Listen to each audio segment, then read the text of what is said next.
आज भी ऐसी शक्ति मौजूद है जिससे मरा हुआ प्राणी भी फिर से जान डाला जा सकता है?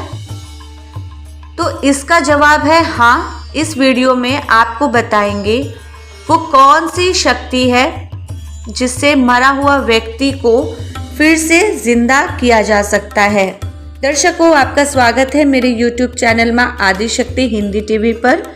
ये वीडियो बहुत ही इंटरेस्टिंग होने वाली है, तो वीडियो के अंत तक बने रहे। वीडियो अच्छी लगी तो वीडियो को लाइक और चैनल को सब्सक्राइब ज़रूर करें। तो चलिए शुरू करते हैं। बहुत कम लोग जानते हैं कि महामृत्युंजय मंत्र साधना और मृत संजीवनी मंत्र साधना ये दोनों अलग अलग साधनाएं हैं। हमारे सनातन धर्म के दुर्लभ शास्त्र कहते हैं कि महामृत्युंजय मंत्र साधना में जीवित मनुष्य की किसी भी कारण से हो सकने वाली मृत्यु को रोकने या टालने का प्रयास किया जाता है, जबकि मृत संजीवनी मंत्र साधना में किसी भी मर चुके हुए मनुष्य को फिर से जीवित करने का प्रयास किया जाता है। ये दोनों ही साधनाएं अत्यंत दुष्कर हैं, किंतु असंभव नहीं। इस विद्या के बहुत कम लोग ही जानते हैं। आज की इस वीडियो में जानेंगे महामृत्युंजय मंत्र का प्रयोग कब किया जाता है और मृत संजीवनी विद्या का प्रयोग कब और क्यों किया जाता है। महामृत्युंजय मंत्र साधना में मृत्यु चाहे जिस भी कारण से पास आ रही हो रुक जाती है और शरीर पहले की तरह धीरे धीरे स्वस्थ भी होने लग जाता है। महामृत्युंजय मंत्र साधना से शरीर पहले अजर अर्थात जरावस्था से मुक्त होता है और फिर अमर यानी मृत्यु को जीत लेता है। अजर का तात्पर्य होता है शरीर की सारी व्याधियों या बीमारियों का नाश हो जाना, और अमर का मतलब होता है कभी न मरना तथा हमेशा युवा ही बने रहना।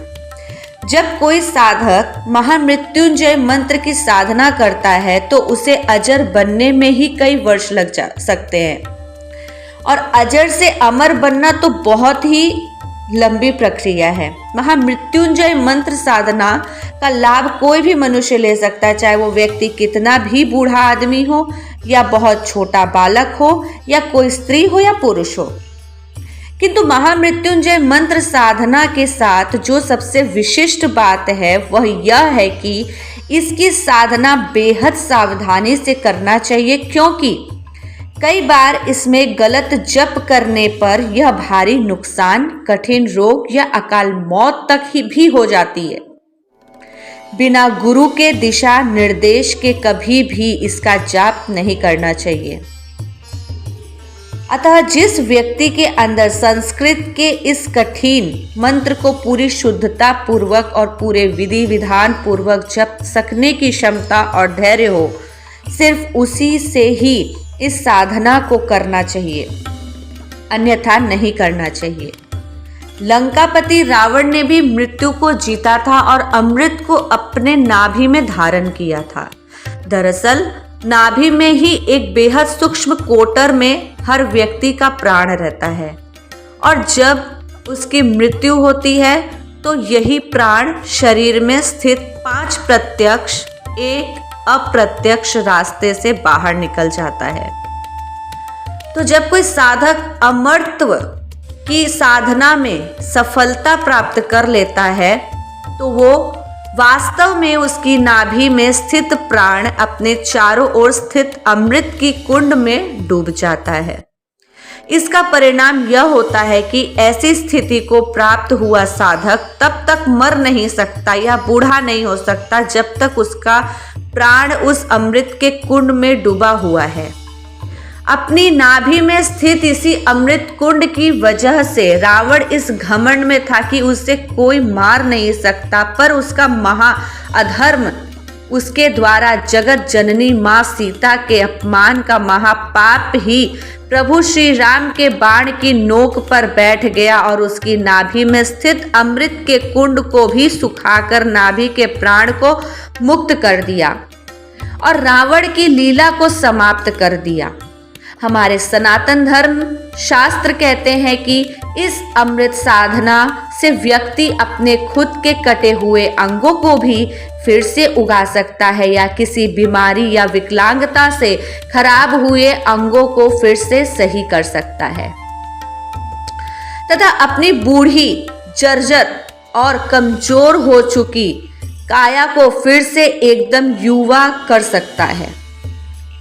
बहुत सारी कथा में ऐसी शक्ति का वर्णन भी मिलता है, लेकिन इसके लिए उसे इस महामृत्युंजय साधना को एकदम शुद्धता पूर्वक और पूरी विधि विधान से करना होगा। इसे एकदम अलग मृत संजीवनी विद्या है। यह वही विद्या है जिससे देवासुर संग्राम में दैत्यों के गुरु शुक्राचार्य ने मरे हुए दैत्यों को फिर से जीवित कर दिया था। ध्यान देने वाली बात यह है कि इस साधना में कई यौगिक, मांत्रिक और भौतिक प्रक्रियाएं शामिल होती हैं। इस साधना के लिए 6 अति दिव्य औषधियां का मिश्रण लेना होता है और पारे के साथ विशेष पात्र में पकाना पड़ता है। इन 6 औषधियों में सिर्फ एक औषधि, जिसे सोम कहते हैं, आज पृथ्वी पर हिमालय के क्षेत्र में उपलब्ध है। बाकी 5 औषधियां उच्च लोकों यानी स्वर्ग लोक में ही मिलती है। इस विद्या की प्रक्रिया के अनुसार इन औषधियों को पारे के साथ पकाने पर एक अग्नि के समान दहकता दिखाई देता हुआ स्वर्णिम आभा के लिए हुए एक महादिव्य पेय तैयार होता है। इसी दिव्य तरल को मरे हुए शरीर में डाला जाता है और जो डालता है उसे कुछ घंटे तक अपनी सांस रोककर प्राणायाम की शुभ कुंभ की स्थिति में बैठना पड़ता है, जब तक कि ये तरल मरे हुए शरीर के सभी कोशों का फिर से निर्माण न कर दे। अगले कुछ घंटे में मरे हुए शरीर का फिर से नए स्वस्थ शरीर की तरह निर्माण हो जाता है। इस क्रिया के दौरान उस व्यक्ति को लगातार कुंभक की स्थिति में ही बिना हिले डुले बैठे रहना पड़ता है। इसके बाद बस कमी रह जाती है तो उस प्राण की जिसके बिना ये शरीर जीवित नहीं कहा जा सकता। अब उस नवनिर्मित शरीर में प्राण डालने के लिए उस व्यक्ति को, जिसने पिछले कुछ घंटे से अपनी सांस रोक कर रखी थी, उसे अपना सूक्ष्म शरीर प्राण के साथ अपने स्थूल शरीर से बाहर निकालकर उस नवनिर्मित शरीर के अंदर घुसना पड़ता है, जिसे वास्तव में परकाया प्रवेश की एक विशिष्ट स्थिति भी कहते हैं। फिर अंदर घुसकर मृत संजीवनी मंत्र के साथ कुछ विशिष्ट मंत्रों का पूरे विधान से पाठ कर मरे हुए शरीर के प्राण का आवाहन करना पड़ता है, जिसे उस मांत्रिक घेरे से सुरक्षित शरीर में सिर्फ अभीष्ट जीवात्मा ही वापस आ पाए, न कोई अवांछनीय जीवात्मा। इस तरह की प्रक्रिया करने से कुछ ही क्षणों में मरे हुए मनुष्य के प्राण सही में वापस उस देह में आ जाता है और मरा हुआ व्यक्ति पुनर्जीवित हो उठता है। नवनिर्मित शरीर के प्राण वापस आने पर आवाहनकर्ता को अपना सूक्ष्म शरीर और प्राण वापस अपने शरीर में लौटा लेना चाहिए, अन्यथा अनर्थ हो सकता है। इस तरह से मृत संजीवनी की कठिन विद्या सफल होती है। मृत संजीवनी विद्या और महामृत्युंजय साधना के अधिष्ठाता भगवान शिव ही हैं। असल में ईश्वर मुख्य रूप से निराकार है, अर्थात उनका कोई आकार, रंग, रूप या कोई सीमा नहीं है। पर जब जब ये ईश्वर आकार लेते हैं, चाहे राम, शिव, कृष्ण आदि के रूप में, तो इनकी शक्ति भी आकार के सामने सीमित, आकार के समान ही सीमित होती है। लेकिन इनकी सीमित शक्ति साधारण मानवों के लिए कल्पना से परे और असीमित होती है। वास्तव में इन रूपों में ईश्वर खुद अपने निराकार ईश्वर के सामर्थ्य का लगातार अनुसंधान करते रहते हैं, जिसे निराकार ईश्वर के ही साकार अवतार भगवान ब्रह्मा जी ने अपने ही पिता निराकार ईश्वर पर अनुसंधान करके या साधारण भाषा में कहें तो तप करके अपने पिता से सभी जीवों को पैदा करने की शक्ति विकसित की।